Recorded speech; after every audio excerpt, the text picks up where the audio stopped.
جو شخص رات کو بوضو اپنے بستر پر سونے کے لیے جائے اور وہ اللہ تعالیٰ کا ذکر، قرآنی آیات، صورتیں، تسبیح وظائف وغیرہ کرتے کرتے سو جائے اور پھر رات میں کسی وقت بھی اپنی کروٹ بدلتے ہوئے اللہ تعالیٰ سے دنیا و آخرت کی جو بھی دعا مانگے گا تو اللہ تعالیٰ وہ خیر اسے عطا فرما دے گا۔ کیا ایسا ہو سکتا ہے کہ تم تڑپ رہے ہو اور اللہ کو پتہ نہ چلے؟ ایسا ہو سکتا ہے کہ تمہاری ہر دعا فوراً قبول ہو جائے، لیکن ایک دعا ایسی ہو جو اتنی تڑپ، اتنے خلوص کے باوجود قبول نہ ہو؟ نہیں، ایسا نہیں ہو سکتا۔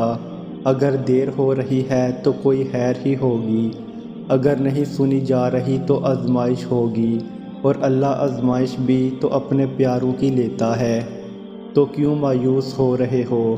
بار بار دروازے پہ دستک دینے سے دروازہ کھول دیا جاتا ہے، اور یہ دروازہ بھی کھلے گا۔ تم مایوس ہو کر راستہ نہ بدلنا، امید نہ چھوڑنا، وہ آزمانے کے بعد اسی کو تمہاری طرف موڑے گا۔ اگر آپ دل پھیرنے کی یا آسان لفظوں میں ہدایت کی دعا اپنے لیے کرتے ہیں تو یہ مان لیجئے کہ اللہ آپ کی مسلسل پکار کو سنتا ہے۔ بس وہ دیکھتا ہے کہ میرا بندہ کب تک اپنی بات پر قائم رہتا ہے۔ مانگا کیجئے، ضرور مانگے، چاہیے دنیاوی ضرورت ہی کیوں نہ ہو، بس مانگیے۔ وہ واحد لا شریک ذات اپنے بندے کے مانگنے پر خوش ہوتا ہے۔ اپنی حیثیت دیکھ کر نہیں بلکہ رب کی شان دیکھ کر مانگیے، وہ ضرور سنتا ہے اور دعاؤں کی قبولیت کا شرف بھی عطا کرتا ہے۔